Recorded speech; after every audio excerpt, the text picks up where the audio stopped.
And here they come. Green flag. Well, the 2023 NASCAR season is officially here. The 2023 LA Clash has come, and it has already gone. What an event it was. After the 2022 NASCAR Cup Series Clash, I won't lie, I was a bit concerned coming into this one. I didn't really care for the Clash last year. I thought the racing was abysmal.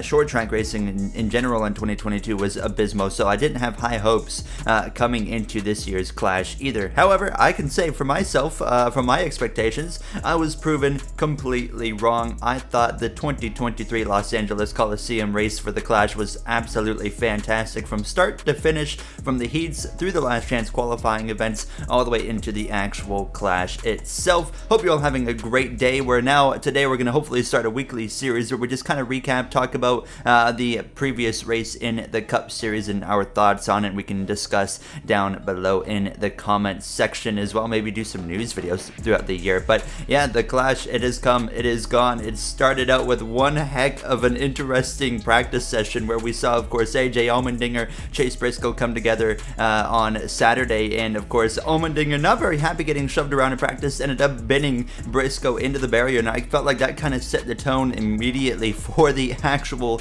on-track action that we were in store for on Sunday. And I would say kind of lived up to that. You know, we went into the heats and immediately saw action. Harrison Burton didn't take long for him to get spun around in the first heat. Of course, you saw what the first 5 drivers in heat 1, 2, 3, 4 all advancing into the actual feature event of the actual Clash itself, and then everybody that wasn't advancing had to go into the last chance qualifier. But the heats, all of them absolutely stacked with competition and just great racing throughout, and you could really see the urgency the drivers had this year, knowing how important it was after last year to really get going, and they were knocking each other out of the race like crazy. A lot more yellows obviously than last year, and we even had the one heat finish where we saw Ricky Stenhouse Jr., Chase Elliott come together, and Kevin Harvick got them both in a photo finish between the 4 and the 9 car. That was absolutely fantastic, and that was for the final transfer spot, which put Harvick in, forced both Stenhouse and Elliott into their last chance qualifier, the second last chance qualifiers. There was 2 50-lap last chance qualifier races, but after the really packed heats, so much excitement, so much drama and intensity just from that alone,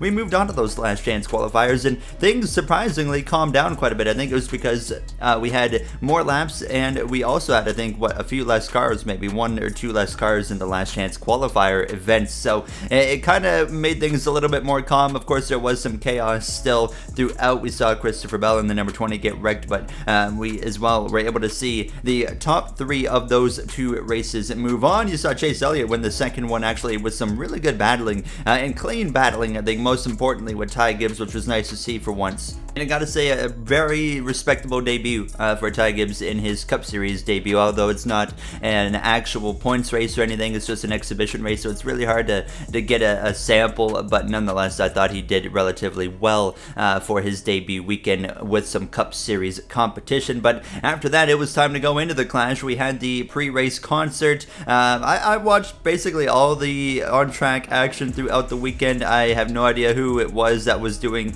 the pre-race concert. I have never heard of them. I think they were like around before I was even born, but nonetheless, we went into the actual race, and that was it was interesting. We started off with Eric Almirola on pole, leading a few laps, and actually didn't get a caution until what, I think about lap 15 or so, so things were looking pretty good here. 75 laps in of the 150 laps, he would get a caution for that halfway break with the halftime show performed by Wiz Khalifa. But the racing in the first half of the Clash was really, really good. There wasn't too many yellows, but there was still a lot of beating and banging and shoving out of the way, and it was really, really good. We saw Eric Almirola fade down the order as well. You saw Bubba Wallace get to the lead after moving Denny Hamlin out of the lead. His own boss, he moved out of the lead to get into the front position and try to run away. And actually, I thought the 23 was going to win. He had incredible speed in the practice session on the long run. I really thought Bubba was going to have it. Still had a fantastic night considering what happened at the end. But yeah, I mean, great racing in the first half. We get the halftime break, the halftime show. Wiz Khalifa, I don't really listen to his genre of music. I'm more into the electronic side of things. But I thought the halftime show, you know, although it's not really interesting to me, I thought the show was alright. So I know a lot of people probably didn't like it, knowing the way that probably the Facebook crowd can be. I'm sure hated everything about that. But I myself thought the show was just fine, actually better than last year's for sure. I feel like everything just was better than last year. But hear me out, NASCAR. Let's get like electronic artists or something just for my bias next year, like the Chainsmokers, Marshmello, Zed. I could go on all day. Anyways, we go into the last half of the clash, and well, it was officially a NASCAR race at that point at a short track. It felt like it was a playoff race coming down to the end of things, and unfortunately the caution laps do not count. It has to be green flag laps that count only, and that kind of hurt the final half of this clash because we saw caution after caution after caution. Drivers starting to get a little bit more frustrated. It was all happening further back in the pack, of course, with drivers trying to move their way forward, and we just kept seeing crash after crash after crash after crash. It just kept on happening, and it felt like it was never going to end at that point. Now, we as well saw Joey Logano. I think that was the one that stood out most to me. Logano just completely missed turn 3 on a restart and cleaned Kyle Busch right out, but Busch was able to obviously recover tremendously to a P3 result. But yeah, I thought, overall, the last half, it was a massive mess, but I wasn't going to let that take away from how awesome the event was. Late in the race, of course, we got a restart with about 10 laps to go, and I thought it was going to be crazier than it was, but it wasn't too insane. But we, of course, saw that with Austin Dillon and Bubba Wallace, and I was very interested, actually, by the Austin Dillon and Bubba Wallace scenario because Austin Dillon actually just completely doored Bubba into the wall on the exit of turn 2 on that restart, and Bubba gave him a nice shove back. I mean, I thought that was fair game. You're going to put the guy in the wall. What do you expect? And then Austin goes down into turn 1 and completely cleaned out the 23 of Bubba Wallace, almost Ty Gibbs-esque on Brandon Jones in Martinsville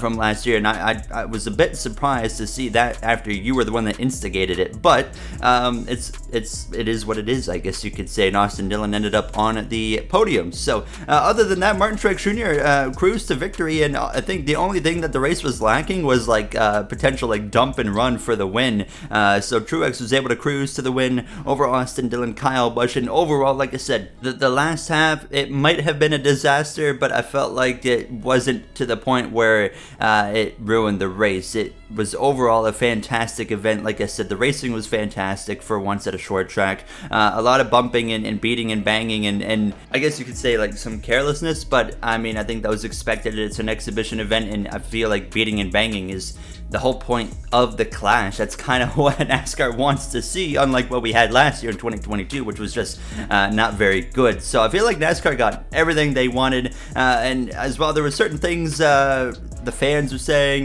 they thought the crowd during the heats was embarrassing, and they're like, why is NASCAR going here? There's barely anybody here. It is very important to point out that for the people locally at the track, it wasn't advertised when the heat times were, so they had no idea. They were only told about the main event, of course, but as well, you compare it to last year, the stands were very, very empty last year during the heat races, and then it filled up during the actual clash, and it was the exact same thing this year. I feel like people are just looking for any reason to try and take NASCAR out of doing something really cool when they get the chance, because I think this event is so cool. I know there's been talk, should it become a points race? Absolutely not, would be my personal opinion. I think this would be an awful idea to make this a points race, to replace Auto Club. That's not going to be on the schedule for 2024, and is it 2025 too, or is it 2024 only? I can't remember, but nonetheless, I think making this a points race would be one of the silliest schedule moves that NASCAR could possibly make, and they've been making a lot of cool schedule moves lately, so I really hope they don't screw this one up. We also saw a little bit of beef post-race. Kyle Busch not very happy with Joey Logano. Not really sure why he raced him that way. I honestly don't think Joey was trying to wreck Kyle. It looked like he just completely missed the corner and he kind of locked up, if I remember correctly, but he was certainly not trying to wreck that 8 car, I don't believe. And a fantastic debut for Kyle Busch with RCR as well, which was really nice to see. But we had Martin Truex Jr., Austin Dillon, Kyle Busch get the podium celebration and get the medals. I thought that was really cool, actually. I don't have a problem with NASCAR doing a podium. It was a special thing to do, a one-time thing. I personally wouldn't mind if they did a podium every week. It really wouldn't matter to me because they already have really dropped the bar in the last few years on the post-race victory lane stuff. It's like, well, maybe if we do something new, we'll get a little bit more emphasis on it again, instead of feeling like it's all rush and they're just trying to end the broadcast like it always has been. I gotta say though, the camera work, I'm already ready for NBC to come back and take over the broadcast, because I was so annoyed with Fox after about 10 minutes after the start of the Clash. I was like, what are we doing? The commentating, the booth was fine with Mike Joy, Tony Stewart, Clint Boyer, and whatnot, but the actual producing, the camera work, oh my goodness, I don't know what was happening. It was a bit frustrating at times, but it is what it is, right? We can't really do anything about it, so I'm excited for NBC already, but nonetheless, I mean, that was the Clash. I enjoyed it. If I give it a rating out of 10, I'm probably going to go with, I'm really harsh on my rating scale because I always believe there's something better than the best. So I'm going to give it a 7 out of 10, and to me that's a very solid race is what that means. It wasn't a great race, it wasn't a bad race, it was very solid. If it wasn't a complete mess in the last half, I'd give it like maybe an 8, but yeah, I'll give it a 7 out of 10. Let me know down below what you thought, of course, of the clashes here. Like I said, I think a massive step up all the way around, from the heats to the last chance qualifier to the actual Clash itself and the halftime show. Everything was just done better. It was just a better product on track and just really exciting to watch, and I'm so happy that NASCAR is back, and I'm so excited for the Daytona 500 coming up in a few weeks time. But yeah, let me know down below what you thought. What's your rating on the race out of a 10-point scale? And I will see you guys in the next one. Thank you for watching. Have a great day, everybody.